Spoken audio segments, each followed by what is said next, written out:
name's Mark Elkins. I live in Pretoria. Many years ago, I used to work for Olivetti Systems and Networks, and I was brought in there to do the Unixy things, Unix type things for some of their products.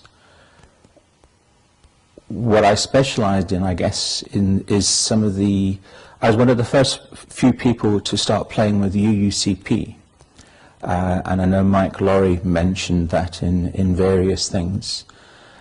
For example, my first Hey Smart modem, I went along to a little company on Owl Street in Braamfontein and actually bought the modem from Richard Kame, and Jeremy Ord was sitting next door to Richard Kame, across the same, sharing the one table. So Dimension Data is a bit bigger than that now. And obviously Richard Kame is the CEO, the chairperson of DFA. So those are the people, that's where some of the origins started from. One of the things that I tried to do was set up a Unix user group many years ago. And that eventually happened. It was Uniforum SA. And I am actually member #1 of Uniforum SA. Initially, it was a Unix user group. We used to take people overseas, more of a marketing drive, etc.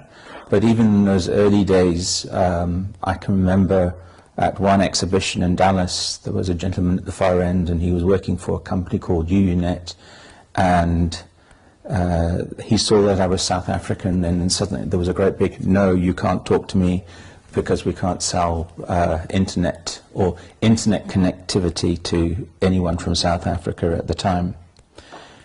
So I was very involved in the, let's call it the SANet networking. We had our own news groups. This is long before internet reached us. So we had our own news forums, and that was using UUCP, and we were also moving around email via UUCP.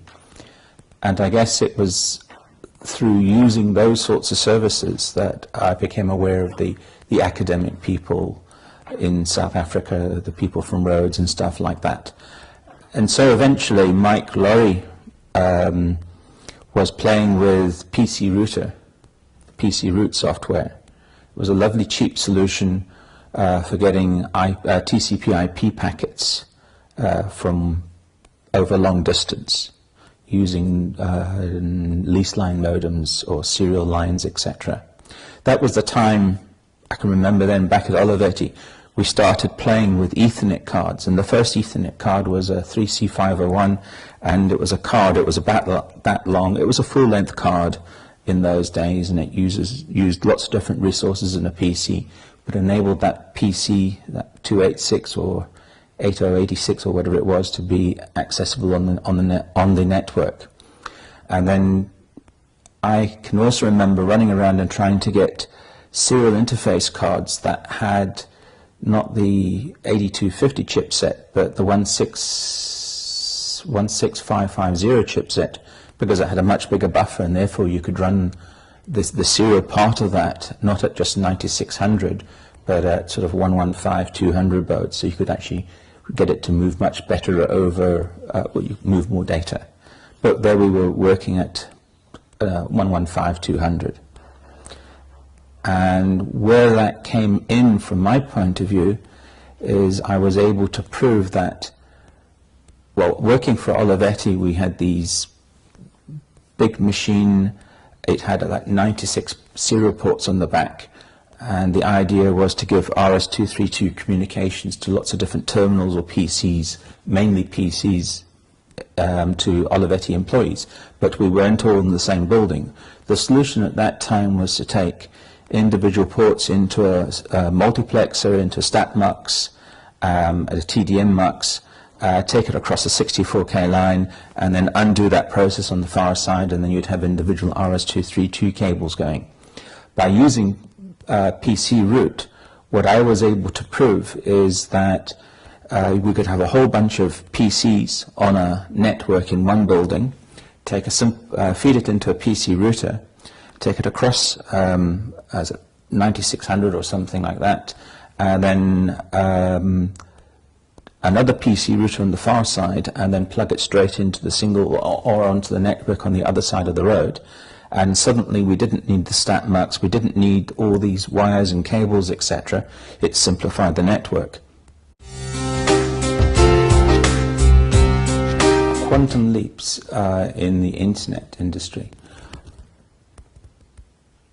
I think as a country what we managed to do 20-ish years ago was the internet service, the ISPA itself was created, and that has brought all the ISPs together.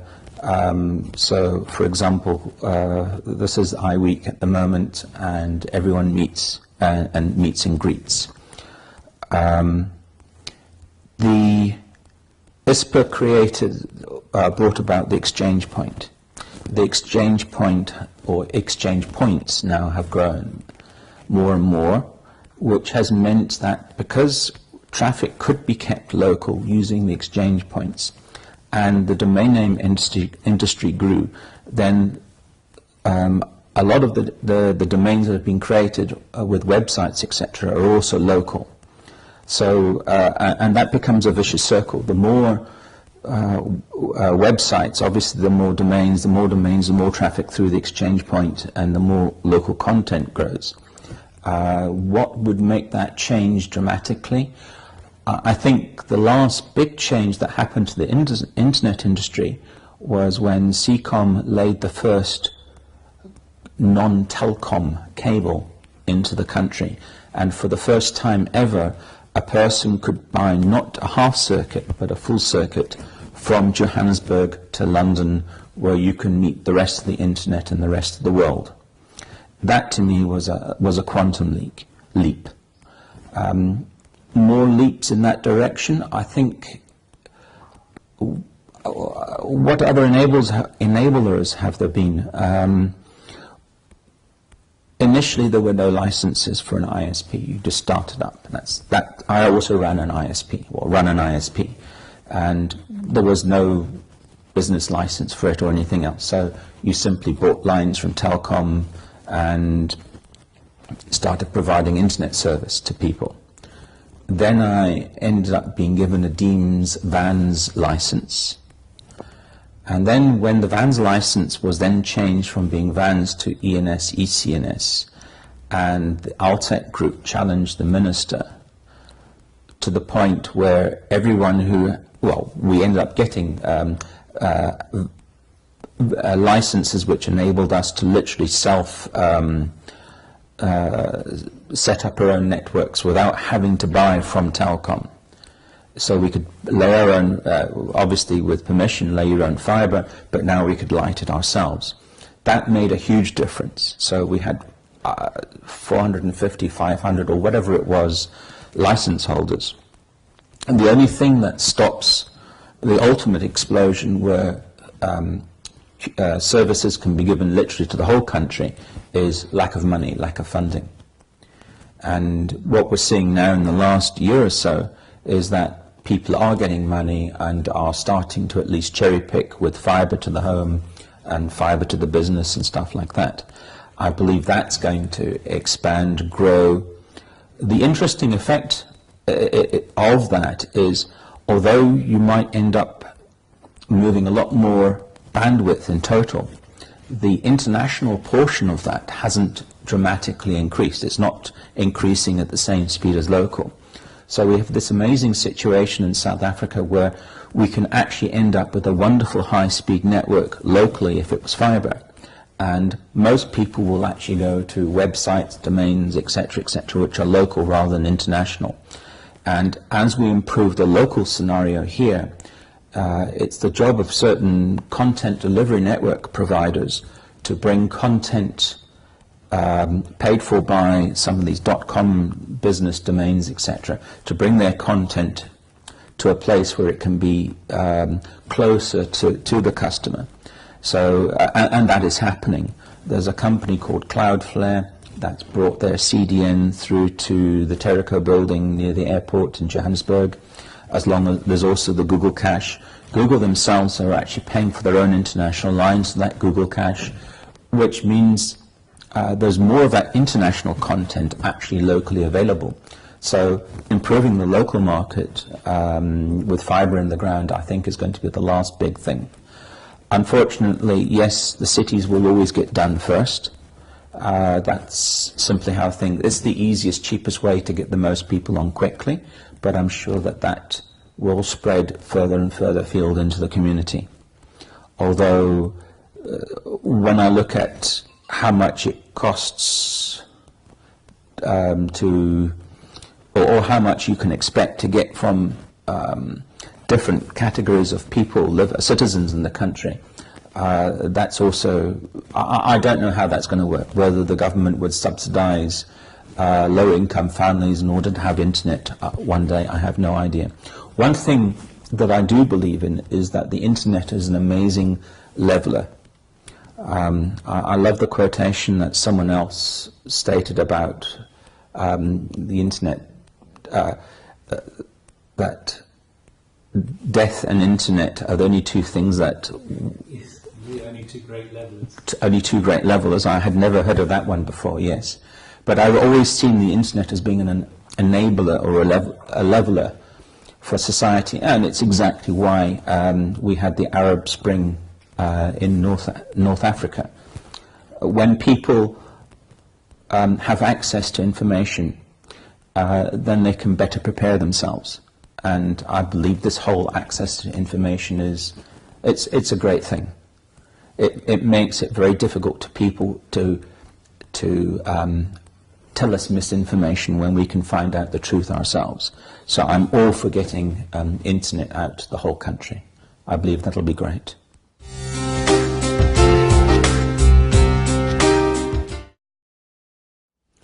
We have 3 primary data centers, or rather we have 3 vendor-independent data centers, and they are naturally sitting at Johannesburg, Cape Town and Durban, the 3, what I thought were the 3 large centers.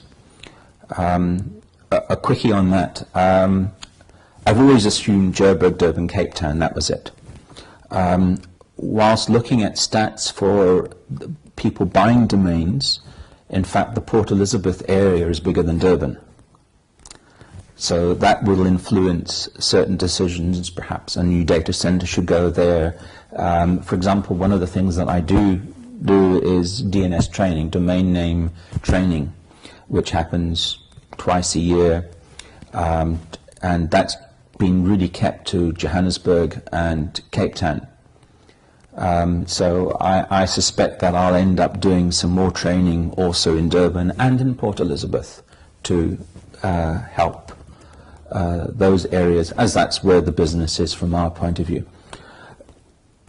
At the moment, I don't, so by having a vendor-neutral data center, what that has done is it's attracted a lot of the overseas players to put their lines into that place. So we have all the undersea cables being able to be terminated or sold from that one place. And it's meant that people like Google, like Cloudflare, have put their machines in that one place. And that's great. I would like to see at least another 2 data centers around, proper vendor-neutral data centers in the Gauteng area, because I don't think putting all of our eggs into one basket and it's right next door to an airport is a terribly smart thing, but it's certainly the way that you start these things. So, and then to try and persuade the content providers and the termination of undersea cables to also service the other data center or 2 as well. From a strategy point, that makes a lot more sense than where we are today. I was unaware of that. I think if someone is going to build a data center, the first thing they should think about today is power, and from a location point of view, as well as having it further afield. Nasrec would surprise me because I would also have it despite the fact that we have fibres and all the rest of it, I would tend to have it where the customers are geographically.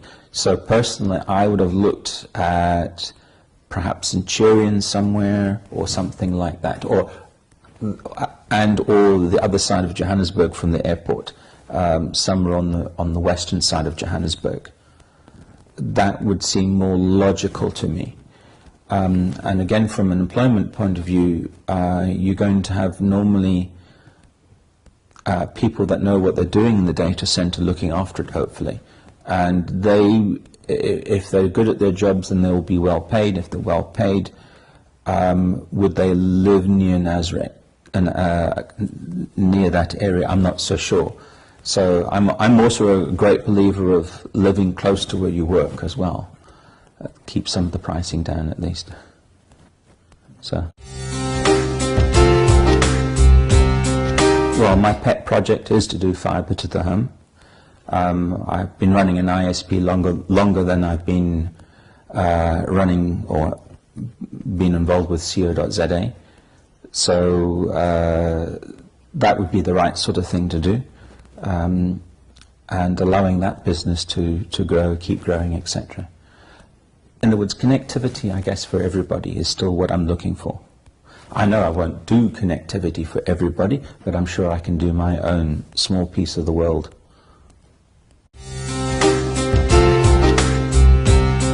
What will they hang on the end? Logically, when you install fibre, well, at the moment there's two methods of doing fibre.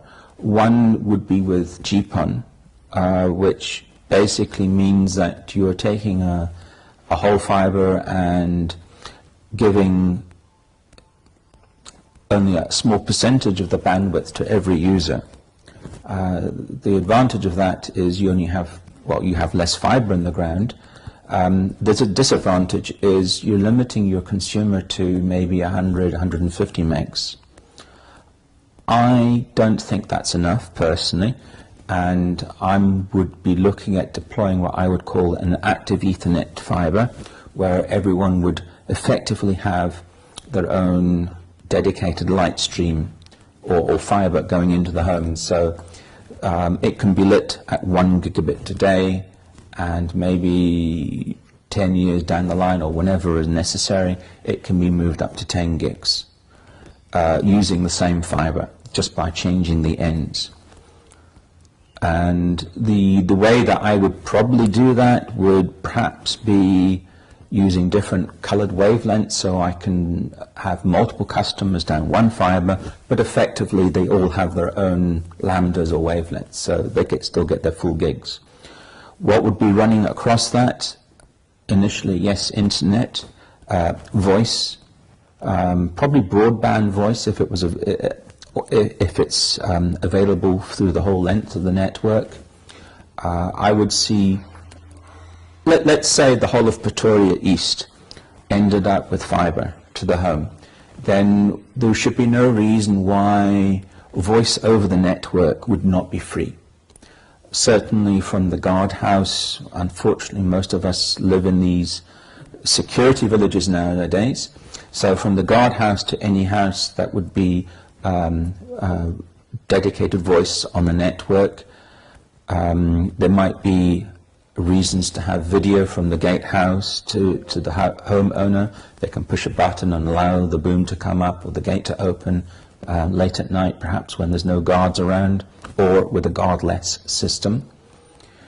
So certainly voice, certainly internet, and then TV as well. Right now, at home, I have a 1080p screen, 36-inch or something, 42-inch. It's 1080p, but DSTV, who distributes the data or the content, only delivers at 720p. And nowadays, when you go into a store and you look around, it's not 1080p anymore, it's Ultra HD, which is 4K. If you start looking at how much bandwidth you need to stream to fill even a 1080p screen, I can't see how anyone is going to give you 4K content. It's simply going to use too much bandwidth over the satellite, unless they simply get a lot more satellite space or something. You've obviously watched the film with Sandra Bullock, Gravity, where she's circling in a spacecraft, and in the storyline is that the Russians have sent up a killer rocket satellite to take out a satellite. In actual fact, I think it was the Americans that shot down one of their own satellites in a test, but never mind.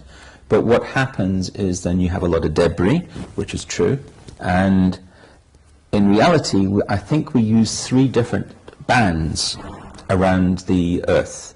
There's the low orbiting fast stuff, and then there's the geostationary stuff. I don't know what the third is.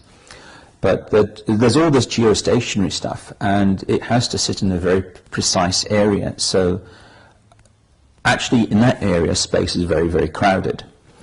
And as more and more satellites either fail or stop, or fail or are taken out or whatever, there's going to be more and more debris.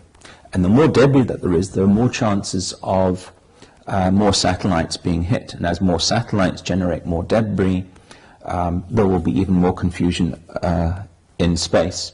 So my reason for putting fiber to the home would be one day your DSTV is going to stop working. My conspiracy theory. So the only people that will be able to watch DSTV are those who are being fed DSTV via fiber. And of course, when you're using fiber, I had the idea that you need 50-ish meg or something for Ultra HD, continuous stream, something like that. You can't really sensibly do that by Wi-Fi, unless you're the only station listening to it, or by most wireless technology. You can't do that over copper today, and I don't see why one should try to do 50 meg. The only sensible solution, I believe, is fiber. And once you have fiber, and look, I only have one TV in my house, but there are people out there with 3 or 4 TV sets. How would you ever watch 4 TVs, 50 megs, 200 megs? The only way to do that is fiber. So yes, I believe the majority of our fiber will actually be used for TV type services. So that's what's going to be hanging off the end of our fiber one day.